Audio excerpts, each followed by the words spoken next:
क्या?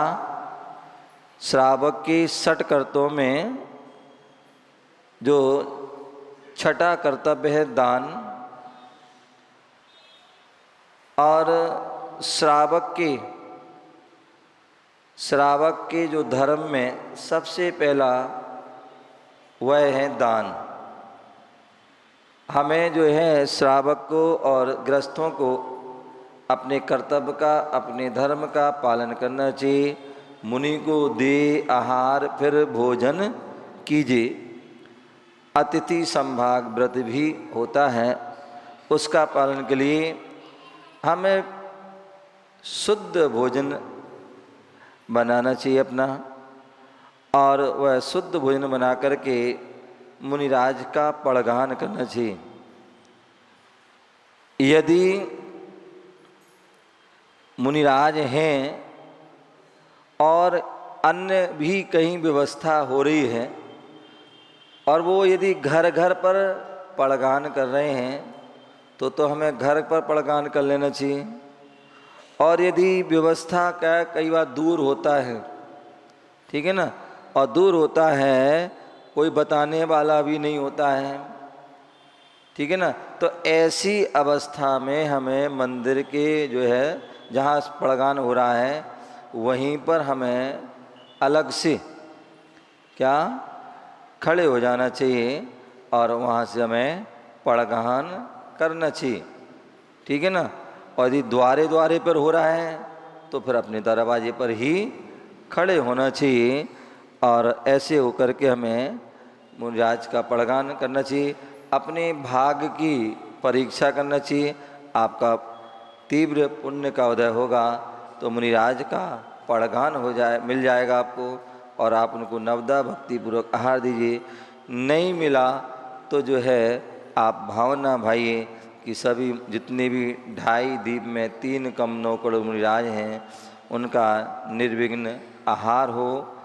और कहीं दूसरी जगह अगर मुनिराज पड़गान हो जाता है तो हम वहाँ भी हम अपने घर से जो वस्तु ले जाने योग्य है उसको ले जा कर के उनको हम चौके में वहाँ पर जा कर के पूछ करके वहाँ भी दे करके फिर अपने भोजन आदि करना चाहिए। इस प्रकार से उसको हमें जानना चाहिए, ठीक है ना।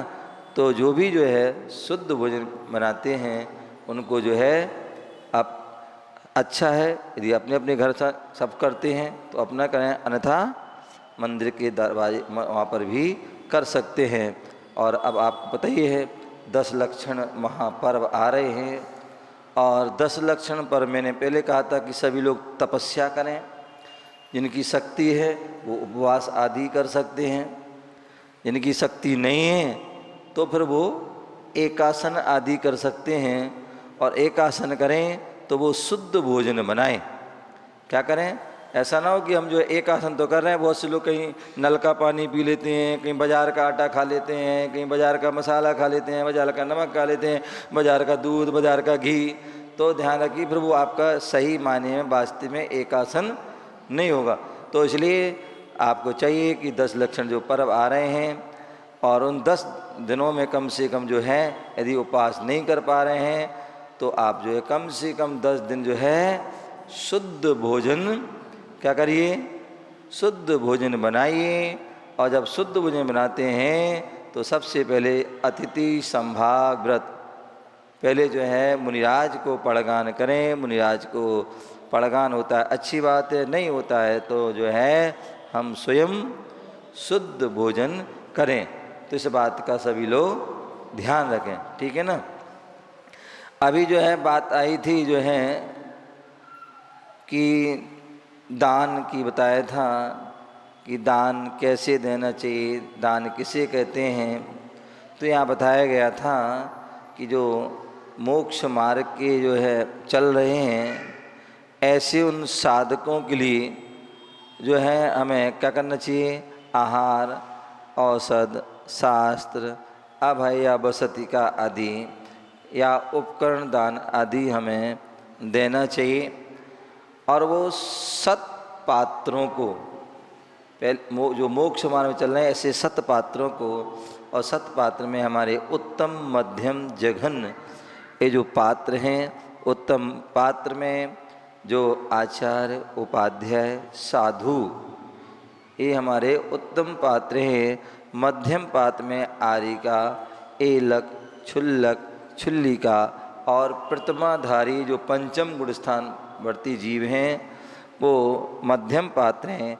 और जघन में सम्यक दृष्टि जो श्रावक हैं उनको वह दान देना चाहिए। और कैसे देना चाहिए? तो बोले यथा विधि। क्या?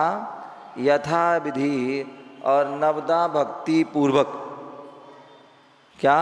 नवदा भक्ति पूर्वक जो है वह दान देना चाहिए।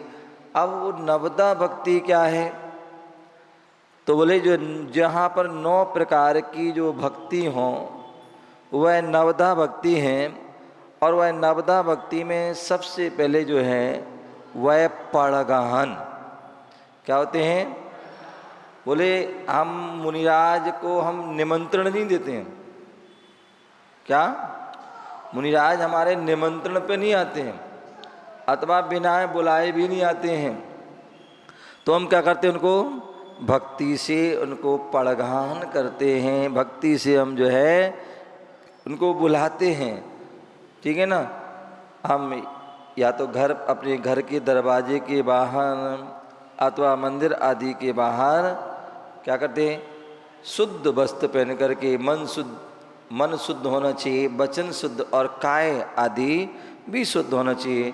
और खाली हाथ ना हो, कोई ना कोई मंगल द्रव्य आदि को लेकर के हम क्या करते हैं?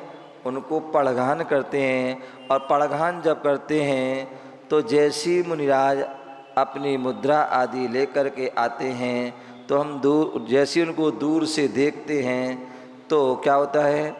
हम दूर से ही क्या? नमोस्तु नमोस्तु, हे स्वामी नमोस्तु नमोस्तु नमोस्तु। उनको हम क्या करते हैं? उनको बोलते हैं आत्रो आत्रो आत्रो। जब तक वो पास में नहीं आ जाते हैं उनको क्या करते हैं? बुलाते रहते हैं, बुलाते रहते हैं। और जब पास में आ जाते हैं तो तिष्ठो तिष्ठो तिष्ठो हैं, ये जो है क्या करते हैं? बोलते हैं। और शुद्धि बोलते हैं, मन शुद्धि है भगवान, मेरा मन भी शुद्ध है, वचन भी शुद्ध है, काय भी शुद्ध है और आहार जल भी शुद्ध है। और ऐसे करके क्या करते हैं? पड़गहन करते हैं। और विशेष भक्ति के रूप में उनके जो है परिक्रमा प्रदक्षिणा भी लगाते हैं। और कम से कम जो है 3 प्रदक्षिणा तो लगाते ही हैं। ठीक है ना?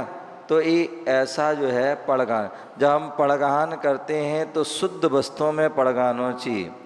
अशुद्ध वस्तुओं में पड़गहन मतलब अन्य जो है वस्तुओं में पड़गहन नहीं होना चाहिए। शुद्ध वस्तुओं में पुरुष वर्ग धोती दुपट्टा, महिला आदि जो हैं या लड़कियां हैं वो किस में? साड़ी में, सूट में नहीं। क्या? सूट में नहीं, या जीन्स टॉप आदि में नहीं, या कुर्ता पजामा में, पैंट बुकशर्ट में नहीं। तो जो हमारे यहाँ ड्रेस है महिलाओं की जो है साड़ी, चाहे वो छोटी हो चाहे बड़े हो, कोई भी हो, उनके लिए साड़ी होना आवश्यक है। और पुरुषों के लिए चाहे बच्चा हो चाहे बड़ा हो चाहे छोटा हो, उनके लिए धोती दुपट्टा होना आवश्यक है। ठीक है ना? तो इस प्रकार से वह और वो पड़गहन जहाँ हम खड़े होते हैं वह स्थान भी शुद्ध होना चाहिए। वहाँ पर किसी प्रकार का गंदा स्थान ना हो। क्या? किसी प्रकार का गंदगी ना हो, कहीं पर जीव जंतु ना हो, घास आदि ना हो, कीचड़ आदि ना हो, और जहाँ पर जो है कच्चा पानी आदि ना हो, जहाँ पर जो है चिंदी आदि कपड़े आदि ऐसे जो है या पंख आदि बिष्टा आदि ऐसी कोई अशुद्ध वस्तु ना हो। ऐसे स्थान पर जो है हमें पड़गहन करना चाहिए। जब हम पड़गहन करते हैं तो हमें साधु को देखना चाहिए। क्या? साधु को देखना चाहिए, ऐसा नहीं कि मुंडी नीचे करिए, हे स्वामी नमोस्तु नमोस्तु नमोस्तु नमोस्तु नमोस्तु नमोस्तु करते ही रहें हैं। तो देखें, क्या देखें? मुनिराज की नज़र को देखें। अब पकड़ लिया आपने कलसा और बस नमोस्तु नमोस्तु कर रहे हैं, तो उसको आप देखिए मुनिराज क्या देख रहे हैं। आप कलश भी देख रहे हैं, कलश में भी जो है, अब आपने कुछ भी एक ही कलश लिए, मान लीजिए उसको देख रहे हैं और गौर से देख रहे हैं, तो अब उसको बढ़ाओ कम करो आदि, ठीक है ना, तो करना चाहिए। उस अगर कलश नहीं देख रहे हैं, क्या देख रहे हैं, कोई नारियल देख रहे हैं तो नारियल लीजिए, कोई फल देख रहे हैं तो फल लीजिए, कोई द्रव देख रहा है कोई द्रव दे आदि, कोई भी जोड़ा जोड़ी आदि जो भी कुछ देख रहे हैं तो वो हमें ध्यान देना चाहिए। अन्यथा दूसरी बात, जिनका जो है जिन्होंने घर पे शुद्ध भोजन बनाया है तो उनको आगे रहना चाहिए, मकान मालिक को।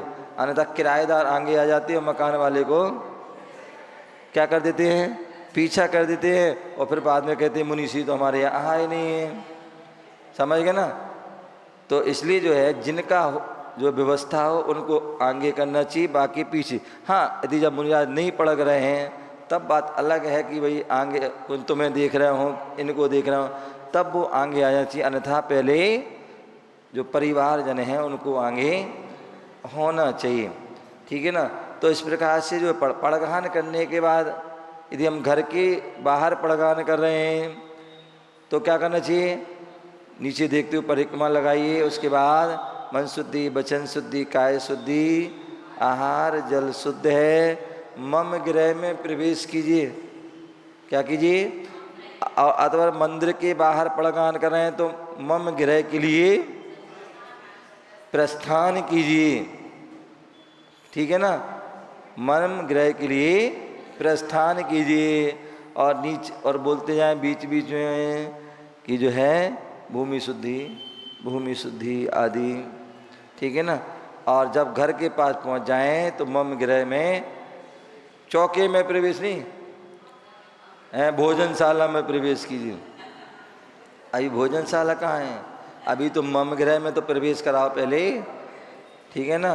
और उसके बाद जब मम गृह में प्रवेश हो जाए, रसोई जहाँ के पास पहुँच जाते हैं अथवा मम गृह में प्रवेश करने के पहले क्या करिए, स्वयं भी पैर धो लीजिए, और पैर भी पूरे जो हैं क्या करना चाहिए, पूरे धोना चाहिए।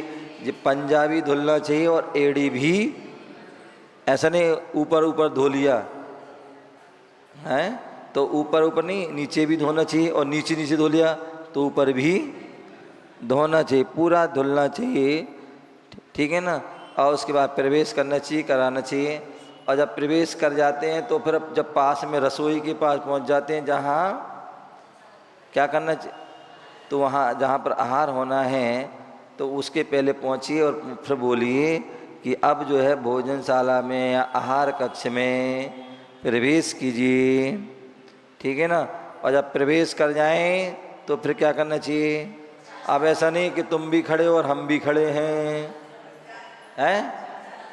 तो क्या बोलिए, ए स्वामी उच्चासन कीजिए। तो उसके लिए पाटा आदि व्यवस्थित पाटा होना चाहिए, ऐसा नहीं इतना सा पाटा लगा दिया, उच्चासन कीजिए, पाटा लगाया नहीं और बोले उच्चासन कीजिए।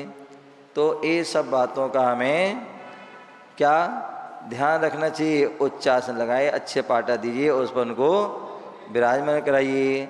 और उसके बाद फिर जब विराजमान हो जाते हैं तो एक थाली लाइए और लोटा या गिलास लाइए। जग से नहीं करना, जग से करोगे तो फिर जग बाहर रखना पड़ेगा आपको। तो इसलिए या तो लोटा हो, छोटा सा कलश आदि हो, और या फिर जो है गिलास आदि हो, उससे हमें क्या करना चाहिए, मैला आदि जल डाल दें और पुरुष जो है उनको पैरों को धो दें। और धोने के बाद उसमें हाथ नहीं धोना चाहिए, उसी में हाथ धोने लगते हैं लोग, तो नहीं, उसको हाथ अलग से धोना चाहिए। उस गंधोदक को, गंध उदक है पंच परमिष्टि का है, तो हमें सिर माथे लगाना चाहिए और उसको साइड में रख देना चाहिए। आहार के बाद फिर अपने घर आदि में छिड़क देना चाहिए, और फिर उसके बाद गमले आदि में डाल देना चाहिए। तो इस प्रकार से पाद प्रक्षालन और उसके बाद